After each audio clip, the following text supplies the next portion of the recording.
Hαίrete, friends. Welcome to Classics in Color, your weekly dive into some of the ancient world's wackiest facts. I'm Mark Graves, and today we're going to be talking about that sexiest of topics, worms. Specifically how they were thought about, categorized, and used in ancient Rome and Greece. My major source for this video is a book entitled Insects and Invertebrates in Classical Antiquity by Ian Beavis, so thank you for that. Let's get started.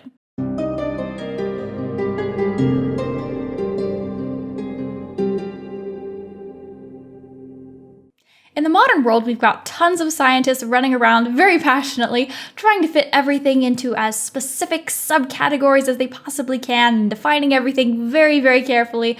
But broadly speaking, in the ancient world, that wasn't as much of a concern. They were much more fine having broad categories and being looser and fuzzier about what fit where.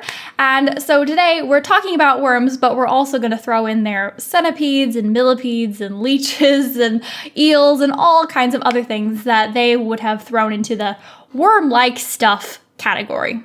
Another way that ancient thinkers differed from modern ones is that they did not understand how small animals like this would reproduce. To be fair, they didn't have microscopes or anything, so they couldn't take a look at any eggs they might be laying or anything like that. And so the theory that they did have is something called spontaneous generation, which means basically what it sounds like. They have an idea that these animals don't reproduce sexually, but instead they just sort of pop into existence fully formed as adults. The idea isn't usually that they come just out of thin air, ex nihilo, right? But that there are certain substances that can generate these animals, like mud, for example. And the substance you start with will determine what animal gets generated. So something nice and pleasant like herbs and flowers will probably generate something like bees, but a rotting corpse might get you scorpions. That understanding of how categories work and spontaneous generation helps add another layer of understanding to the terms and the words that Greeks and Romans would use for these critters. So a common one in Greek is ges enteron, and then the Latin equivalent of that is terrae intestinum, which essentially means the guts of the earth, right? So these are things that the earth just sort of grows in herself naturally, which makes a lot of sense. You'll also sometimes see gophagas, which basically means the earth eater. So that's pretty self-explanatory. But again, this doesn't just refer to your earthworms that you would typically think of. This can refer to millipedes, to marine worms, and even to larval stage eels. You're probably aware that ancient people love to use leeches in their medicine, and we'll talk about that in just a second, but you may not know that they love to use all kinds of worms in their medicine. So they dig them up and they'd preserve them in things like wine, honey, oils, and then use them in all kinds of cases. For example, we've got a passage from Pliny that instructs you to add worms to a bowl, and then you pour water over the worms, let that sit for a second, and then you actually take the worms out and release them, which is nice. Normally the worms don't survive being used in medicine, but these worms get to live. You let them go, but then you drink the worm tea, basically, and supposedly it will cure your sciatica. Leeches come up fairly frequently in medical texts, usually for two reasons. The first is how to remove these little buggers, because they can be quite a pest, not only for people, but perhaps even more of a problem for livestock. So let's take a look at a passage from that book I mentioned at the beginning of the video that describes just how awful leeches can be. Young leeches occur near the surface and are attracted by footsteps at the water's edge. Thus, they are easily swallowed by animals or human beings coming to drink, whereupon they attach themselves in the throat and may remain there sucking blood for several days, causing severe discomfort in the process, and in the case of animals, even death. They had several different methods they would try to prevent or just get rid of these horrible little creatures, all of which make varying amounts of sense and would have different levels of effectiveness as well. So the first one is basically you insert a sponge down the person's throat and you hope that the leeches latch onto the sponge, and then you can pull them out. So that one makes some sense to me. I feel like that might actually work. Not a doctor, but that one sounds reasonably effective. The next one is a little bit sillier. So you put your patient in a hot tub, basically in a nice warm bath, and that's supposed to deter leeches. I guess leeches don't like hot water. And then you pour cold water down their throat, and I guess leeches are attracted to cold water. So supposedly they'll detach from the throat and try to swim up towards the cold water. I don't know. You can also try fumigation, specifically fumigating with burnt fleas. So you like burn fleas in front of somebody's mouth, and I guess that's supposed to attract the leeches out. I don't really understand the reasoning behind that one, I'll be honest. You can also just try preventative measures. So you can support or stalk animals that eat leeches. Woodpeckers, for example, I guess, like to eat leeches, so you can try to keep lots of those around on your property.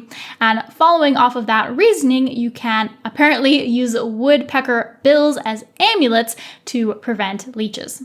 But like I said, ancient people didn't just think of leeches as a negative thing. They also used them in all kinds of medicines. So for example, they would get some leeches and they'd let them rot, get good and putrid, and then soak that in some vinegar. And then apparently you could use this mixture for either hair removal and or hair dye.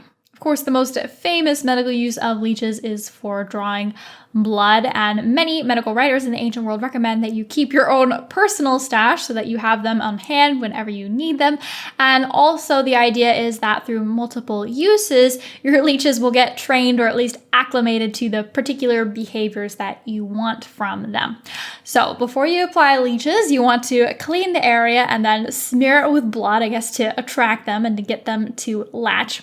And then you put the leech on, and then if you want to remove the leech before it's finished and it's full, you sprinkle its head with a little bit of ash and or salt. And then if you want to actually keep the leech sucking after it's full and it would normally let go, what you have to do is you cut the tail end of it off, and then the leech will basically just keep sucking indefinitely because it has no stomach anymore for the blood to go to. So it will just keep sucking and the blood will just spurt off of it. So incredibly disgusting.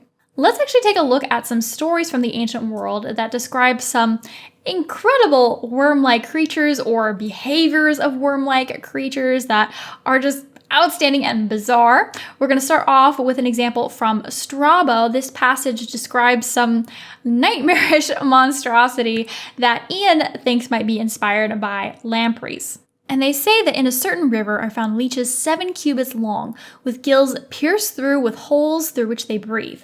Finally, we've got some bizarre stories about centipedes, one of which is that somewhere out there in the world there exist centipedes that have 2 heads, one on each end, and so therefore it can run either backwards or forwards.